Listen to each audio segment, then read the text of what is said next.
Assalamu alaikum to all students. Hope you all are fine. And today we will start a new topic, that is the camel's hump. Camel's hump हमारा new topic है जो है page number 56 पर. Camel hump क्या होता है, सबसे पहले हम उसके बारे में पढ़ेंगे.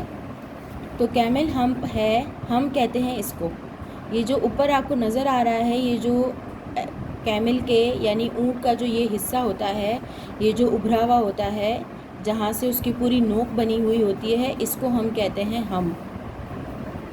क्या कहते हैं इसे? हम. अब हम होता क्या है, इसका क्या फीचर है, इसका क्या इसकी स्टोरी है, वो हम पूरे चैप्टर में पढ़ेंगे. सबसे पहले यहाँ पर हम वार्म अप एक्टिविटी कर लेते हैं. यहाँ पर आपके पास कुछ एनिमल्स की पिक्चर आपको नज़र आ रही होंगी. All animals and birds have some special features. सारे एनिमल्स और बर्ड्स में कुछ ना कुछ स्पेशल फीचर्स होते हैं. Name these animals and birds and their special features, one is done for you. अब आपको क्या करना है, इन एनिमल्स के नेम्स आपको पहले यहाँ पर लिखने हैं. फॉर एग्जांपल सबसे पहले यहाँ पर 1 में लिखा हुआ है मंकी. सेकंड है एलिफेंट, तो आप एलिफेंट लिखेंगे. अब मंकी का स्पेशल फीचर क्या है कि उसकी दुम जो है वो बहुत लंबी होती है, तो यहाँ पर लिख दिया है लॉन्ग टेल. अब उसके बाद एलिफेंट का स्पेशल फीचर क्या है वो आपको लिखना है. फिर इसके बाद आपके पास पीकॉक का स्पेशल फीचर क्या है वो आपको लिखना है. इस तरह आपको सबके स्पेशल फीचर्स लिखने हैं. This is for your homework. Okay, now move towards the next page, page number 57. यहाँ से हम अपनी चैप्टर की रीडिंग स्टार्ट करेंगे और एक्सप्लेनेशन स्टार्ट करेंगे कि ये कैमल्स हम्प होता क्या है. Now start reading with me. When the world began, animals were quite different from the ones we see today. जैसे ये दुनिया बनी तब के जो एनिमल्स थे वो आज से बहुत मुख्तलिफ थे. At first the elephant had no trunk and the zebras had no stripes. यानी शुरू में जब ये दुनिया बनी तब एलिफेंट के ट्रंक नहीं थे, यानी उसकी सूंड नहीं थी, ना ही जेब्रा की बॉडी पर स्ट्राइप्स बनी हुई थी. अब जो हम जेब्रा देख रहे हैं उसकी बॉडी पे ब्लैक कलर की स्ट्राइप्स होती हैं, लेकिन शुरू में उनकी बॉडीज़ पर स्ट्राइप नहीं थी. आप देख सकते हो यहाँ पर. Imagine a camel without its hump. अब आप इमेजिन करें कि कैमल जो है बगैर हम्प के कैसा लगता होगा. ये आपके पास यहाँ पर कैमल है और आप देख सकते हो कि कैमल का हम्प नहीं है. यानी अब जो हम कैमल देखते हैं तो कैमल कैसा होता है, उसकी यहाँ पर एक नोक सी बनी हुई होती है. लेकिन ये देखें, ये पुराने ज़माने की एक पिक्चर है जिसमें कैमल का हम्प नज़र नहीं आ रहा. The back of a camel was flat and smooth. यानी कैमल का जो बैक है ये पूरा फ्लैट है और स्मूथ है, यानी बिल्कुल सीधा है, साफ़ है, सुथरा है. लाइक अ हॉर्स बैक, ऐसा लग रहा है कि ये हॉर्स की तरह है. बिल्कुल ये हॉर्स की तरह बिल्कुल सीधा है. कैमल की तरह जो अब हम कैमल देख रहे हैं उससे बहुत मुख्तलिफ है. But he himself was wild and rough and had no manners. लेकिन वो बहुत, उस वक्त के जो कैमल्स हैं वो बहुत जंगली, बहुत ही जो है वो अनमैनर्ड थे, यानी उनके अंदर कोई मैनर्स नहीं थे. ही नेवर सेड प्लीज़ और थैंक यू. वो कभी भी ना प्लीज़ कहते थे ना थैंक यू कहते थे. ऑल ही सेड वॉज हम्फ. यानी वो सिर्फ क्या कहते थे? हम्फ. यानी कोई भी जब उनसे बात की जाती थी तो वो हम्फ कहते थे. ये एक स्टोरी है जो मैं आपको समझा रही हूँ. At that time many animals had begun to work for man. उस वक्त जो है सारे एनिमल्स जो हैं वो लोगों के लिए काम किया करते थे. The camel was uninterested and did not want to do any work for anybody. लेकिन कैमल जो है वो बिल्कुल भी किसी के लिए काम करने के लिए राज़ी नहीं होते थे. He lived all alone in the heart of the big dry desert. यानी वो पूरे रेगिस्तान में अकेले रहा करते थे और उनको अकेले ही रहना अच्छा लगता था. Dry grass and sticks were his food. और ये वहीं पर रहते थे जहाँ पर उनको अपना खाना नज़र आता था. When anybody spoke to him, जब उससे कोई बात करने आता था, ही जस्ट सेड हम्फ. जब भी उनसे कोई बात करने आता था तो वो सिर्फ यही कहता था हम्फ. वन मंडे मॉर्निंग, एक पीर की सुबह, the horse come to him and said. Horse जो है, घोड़ा जो है उनके पास आया, कैमल के पास आया और उसको बोला, come with me man want to ride us. यानी मेरे साथ चलो, लोग हम पर सवारी करना चाहते हैं. Humph said the camel. Camel ने वही कहा humph. He shook his head. यानी उसने अपनी गर्दन हिलाई. And horse went away neighing the disappointment. और वो अफसरदा होकर वहाँ से चला गया. Then on Tuesday morning, Tuesday की सुबह, the dog came along with a stick in his mouth. Dog जो है अपने मुंह में एक स्टिक लिए जो है वो कैमल के पास गया. Come with me camel. मेरे साथ चलो camel. Help me to fetch and carry things for man, यानी वो कहता है कि तुम मेरे साथ चलो और चीज़ें उठाने में मेरी मदद करो। Shaking his head the camel said humph, यानी दोबारा कैमल ने अपनी गर्दन हिलाई और सिर्फ यही कहा हम्फ। वन वेडनेसडे मॉर्निंग, यानी एक वेडनेसडे की सुबह यानी बुध की सुबह, the ox came to him and said, यानी लोमड़ी उसके पास आई और कहा come on camel help me pull this cart, यानी इस कार्ट को आगे बढ़ाने में मेरी मदद करो, यानी इस गाड़ी को आगे बढ़ाने में मेरी मदद करो। हम said the camel and he turned away, दोबारा कैमल ने यही जवाब दिया और वो वहाँ से मुड़ गया।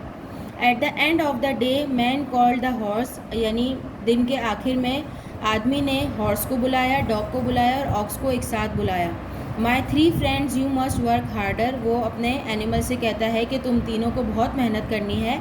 I am very sorry for you but what can I do, वो कहता है कि मैं तुमसे माफ़ी मांगता हूँ लेकिन मैं क्या कर सकता हूँ। That hump thing in the desert can not work, यानी वहाँ पर हम्फ थिंग का मतलब है ये कैमल के बारे में कह रहा है जो हर वक्त सिर्फ हम्फ हम्फ कहता है कि वो कोई काम नहीं करता। Can not work said the horse, horse कहता है कि वो काम नहीं करता। ही वॉन्ट वर्क, यानी वो काम करना ही नहीं चाहता। He asked him politely and he just shook his head and said हम, वो कहता है कि मैंने उससे बिल्कुल आराम से पूछा लेकिन उसने अपनी गर्दन हिलाई और सिर्फ हम्फ कह के वहाँ से चला गया। That's right said the dog, dog ने भी यही कहा कि he is big and he is strong but he is lazy, वो बड़ा है ताकतवर है लेकिन वो लेज़ी बहुत है, यानी सुस्त बहुत है। Yes said the hard working ox, ox ने भी यही जवाब दिया। He just stand all alone in the desert eating dry grass, यानी वो पूरा दिन जो है वो रेगिस्तान में खड़ा रहता है और सूखी घास खाता रहता है। पेज नंबर 58 पर जाते हैं अब हम। पेज नंबर 58 पर है well said man I can't make him work so I must leave him alone in the desert, यानी मैन कहता है कि वो काम नहीं कर सकता तो उसे वहीं पर अकेला छोड़ दो। You my friends must work harder, आप लोग मेरे दोस्त हो, आप लोगों को मेहनत करनी है। The 3 friends were furious one Thursday morning, यानी वो 3 दोस्तों को जो है वो बहुत गुस्सा आ रहा था। एक थर्सडे मॉर्निंग को दे मेट टुगेदर, वो तीनों एक साथ मिले। A genie was flying along in the cloud of dust, एक जीनी उनके पास आया, ये जीनी आपको नज़र आ रहा है। He noticed unhappy group and came down to talk with them, उसको नज़र आया कि एक ग्रुप यहाँ पर नाखुश खड़ा हुआ है तो वो नीचे आता है उनसे बात करने के लिए। Genie said the upset horse, horse कहता है genie is it right to be lazy when there is so much work to be done, horse कहता है कि क्या हमारा लेज़ी होना यानी सुस्त होना बनता है जब बहुत सारा काम बाकी हो। Of course not said the genie, genie ने कहा बिल्कुल भी नहीं। Well said the horse there is a thing in the middle of the desert with a long neck and long legs and a big face, he doesn't do any work, horse बताता है कि यहाँ पर एक desert में एक ऐसी चीज़ है जिसकी लंबी गर्दन है, उसकी लंबी टांगे हैं, उसका फेस भी बड़ा है लेकिन वो फिर भी कोई काम नहीं करता। That sound like my camel, genie पहचान जाता है और वो कहता है कि वो कैमल की बात कर रहा है। What does he say when you ask him to work, genie पूछता है कि जब आप उनको काम करने का बोलते हो तो वो क्या कहता है। आज द जीनी, आज जीनी ने पूछा। Only humph answer the dog, dog ने जवाब दिया कि वो सिर्फ हम्फ कहता है। That's right said the ox, ox ने कहा बिल्कुल सही। When I ask him to help, जब मैंने उसे हेल्प मांगी, he just shook his head and said humph, उसने सिर्फ अपनी गर्दन हिलाई और कहा humph. Very good said the genie I will give him a humph just leave it to me, वो कहता है कि ठीक है मैं उसे हम्फ दे दूँगा, अब ये आप मुझ पे छोड़ दो। Then the genie flew away in his cloud of dust, और जीनी वहाँ से उड़ गया। Very soon he found the camel, जल्दी उसे कैमल मिला। Standing all alone beside a pool, जो पानी के पास अकेला खड़ा हुआ था। He was looking at his face in the water, वो क्या कर रहा था, वो पानी में अपनी शक्ल देख रहा था। My friend said the genie, genie ने कहा मेरे दोस्त, I hear that you want work, what why is that, मैंने सुना है कि तुम काम करना नहीं चाहते, क्यों। Humph said the camel, camel ने कहा humph. The genie spoke to the camel again, genie ने कैमल से दोबारा बात की। The 3 friends have been working very hard because you are too lazy to work, don't you care. यानी genie ने कहा कि तुम्हारे 3 दोस्त बहुत मेहनत कर रहे हैं काम के लिए, लेकिन तुम बहुत लेज़ी हो, क्या तुम्हें कोई फ़र्क नहीं पड़ता कि वो इतनी मेहनत कर रहे हैं। Humph said the lazy camel, lazy camel ने दोबारा हम्फ कहा। If you say that again said the genie to the camel, genie ने कैमल से कहा कि अगर तुमने ये दोबारा कहा, आई will give you a hump and you want like it, मैं तुम्हें हम्फ दे दूँगा और वो तुम्हें बिल्कुल भी अच्छा नहीं लगेगा। Humph the camel said again, camel ने दोबारा यही कहा।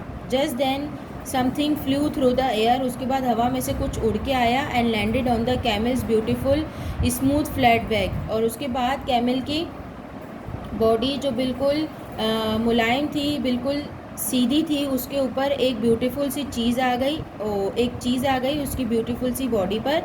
It stuck there and grew, वो वहाँ पर चिपक गई और वहाँ पर ग्रो करने लगी। Until it look like a small mountain, देखने में वो एक छोटे से पहाड़ की तरह लग रही थी। अब पेज नंबर 58 पर आ जाएं आप लोग, 59 पेज पर आपको यहाँ पर एक पिक्चर नज़र आ रही होगी, जो यहाँ पर आपको नज़र आ रही है कि एयर में से एक जो है जिनी ने अपना मैजिक किया और यहाँ पर एक स्मॉल माउंटेन की तरह एक चीज़ है जो कैमल पर आ रही है।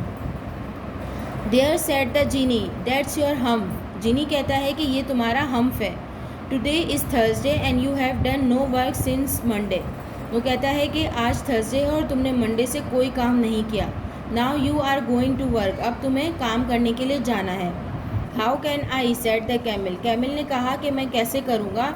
With this great hump on my back, यानी अब कैमल कहता है कि मैं इस हम्प के साथ जो मेरी कमर पर है मैं कैसे काम करूँगा। आहा सेड द जीनी, जीनी ने कहा aha you will carry your food and water in your hump, genie कहता है कि तुम अपना खाना और पानी अपने इस हम्प में जमा कर सकते हो। There is enough for 3 days, यानी इस हम्प का फ़ायदा क्या है कि तुम 3 दिन का खाना अपने इस हम्प में जमा कर सकते हो। So now you will be able to survive for 3 days without eating और ड्रिंकिंग, इसीलिए 3 दिन तक तुम जो है बगैर खाए पिए रह सकते हो क्योंकि तुम्हारा खाना इसमें जमा होगा।